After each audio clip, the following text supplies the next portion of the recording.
This is the Linear Algebra Lectures video series. You can find more information about this video as well as a link to the written textbook in the description below.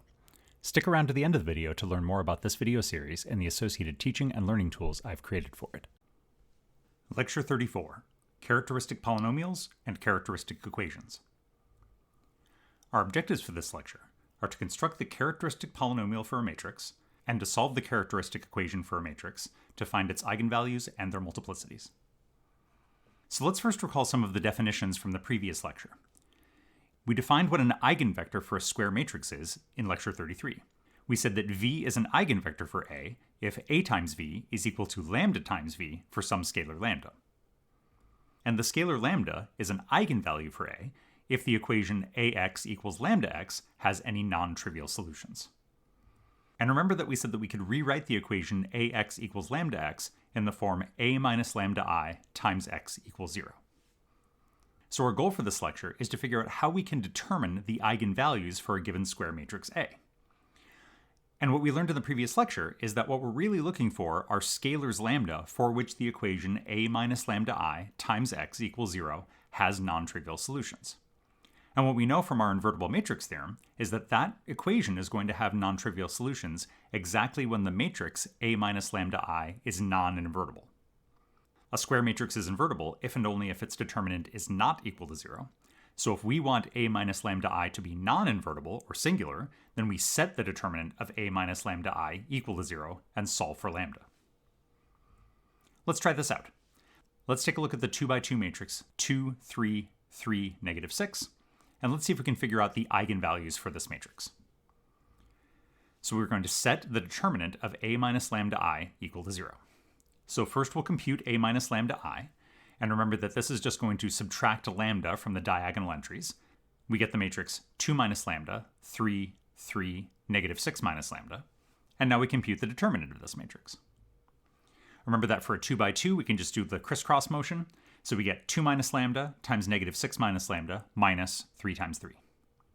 Multiplying that all out, we get lambda squared plus 4 lambda minus 21.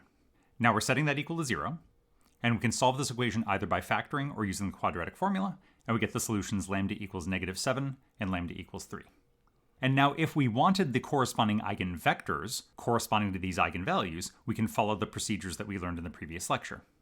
Now, when we compute the determinant of A minus lambda I, we're going to get a polynomial whose degree is the same as the size of A.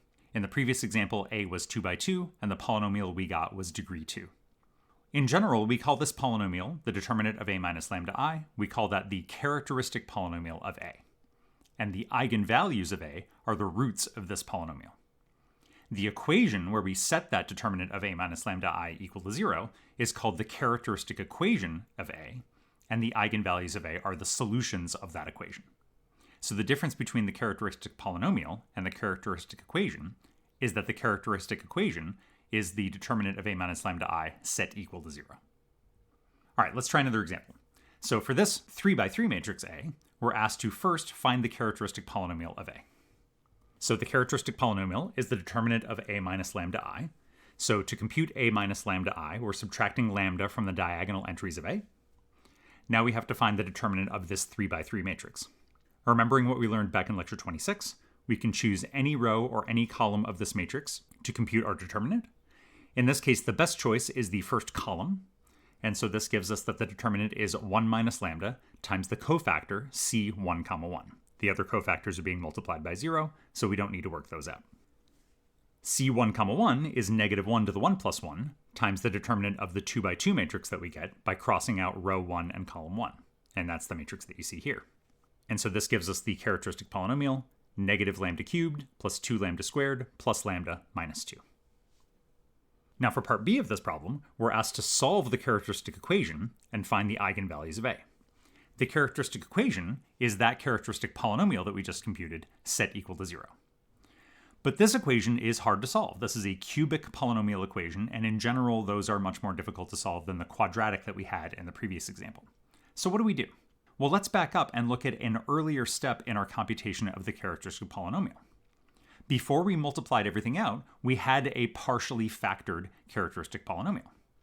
And so when we want to set that polynomial equal to 0, we want that polynomial to be factored. So let's just multiply what we have in the parentheses there. That gives us lambda squared minus lambda minus 2. We can factor that or use the quadratic formula on that to get 3 solutions, 3 eigenvalues, lambda equals 1, lambda equals 2, and lambda equals negative 1. So remember that you don't always want to multiply out your characteristic polynomial. If your characteristic polynomial is factored or partially factored, that's good. You want that to be like that so that you can compute the eigenvalues. Let's do another example. So here we have a 4x4 matrix. We're asked to find the characteristic polynomial of A and to solve the characteristic equation to find the eigenvalues of A. So when we compute A minus lambda I, we should notice that that matrix is triangular. And we know that the determinant of a triangular matrix is the product of its diagonal entries. And so in this case, the characteristic polynomial is 1 minus lambda times 7 minus lambda times 7 minus lambda times negative lambda. And because we can see that part B of this problem is asking us to set this polynomial equal to 0 and solve, we don't want to multiply this all together. That would be counterproductive. We want this polynomial to be factored because that will make finding the eigenvalues much easier. And so when we set each of these factors equal to 0, we get 3 eigenvalues, 1, 7, and 0. Now the multiplicity of an eigenvalue is the number of times it appears as a root of the characteristic equation. So in that previous example, the eigenvalue 7 had multiplicity 2 because it appeared twice as a root of our characteristic equation. And the eigenvalues 1 and 0 both have multiplicity 1. Let's look at another example. So in this case, we have a 2x2 matrix A, and we're asked to find its eigenvalues. So we're going to compute the characteristic polynomial and set it equal to 0 and solve. We compute A minus lambda I is the matrix negative lambda, negative 1, 1, negative lambda. And when we compute the determinant, we get lambda squared plus 1, and we're setting that equal to 0. Now that equation has no real solutions. If we allow for complex numbers, we get 2 solutions, plus or minus the square root of negative 1, also known as plus or minus I. In general, a polynomial of degree n is always going to have n roots if we allow for complex numbers and we count multiplicities. So an n by n matrix is always going to have n eigenvalues, again, if we allow for complex numbers and count for multiplicity. For right now, we're only going to consider real eigenvalues for our matrix. We'll get back to complex eigenvalues a little bit later in the course. Now, something else that we talked about in lecture 26 is that determinants have this nice property where the determinant of A times B is the determinant of A times the determinant of B. And one consequence of this is that if A is an invertible matrix, the determinant of A inverse is 1 over the determinant of A. Now, two n by n matrices A and B are similar, and we say that A is similar to B, if there exists an invertible matrix P for which B equals P A P inverse. Now, we have to be careful here. This does not mean that B equals A. We can't cancel out the P and the P inverse because matrix multiplication is not commutative. The A is in the way, preventing us from canceling the P and the P inverse. Now, this definition is symmetric. If A is similar to B, then B is similar to A. Let's prove that here real quick. A is I times A times I. Multiplying by the identity matrix doesn't do anything. We can replace both of those I's with P inverse times P. And now we can replace PA P inverse by B. And this gives us that A equals P inverse BP. Now, that doesn't quite look like our definition of similarity, but we can realize that we can use P inverse for our invertible matrix. So A equals an invertible matrix times B times the inverse of that invertible matrix, and that shows that B is similar to A. Now, the reason why we care about this is that if A and B are similar, then A and B have the same eigenvalues with the same multiplicities. Let's prove that. Our goal is to show that if A is similar to B, which means that A equals P times P inverse for some invertible matrix P, then the characteristic polynomials of A and B are the same. If we can prove that, then that will prove that A and B have the same eigenvalues with the same multiplicities. So let's start with the determinant of A minus lambda I, and let's replace A by what it's equal to, namely P inverse. The clever trick here is to replace lambda I with P times lambda I times P inverse. The identity matrix commutes with every other matrix. I times P is the same as P times I, and so we can put those P and P inverse in there.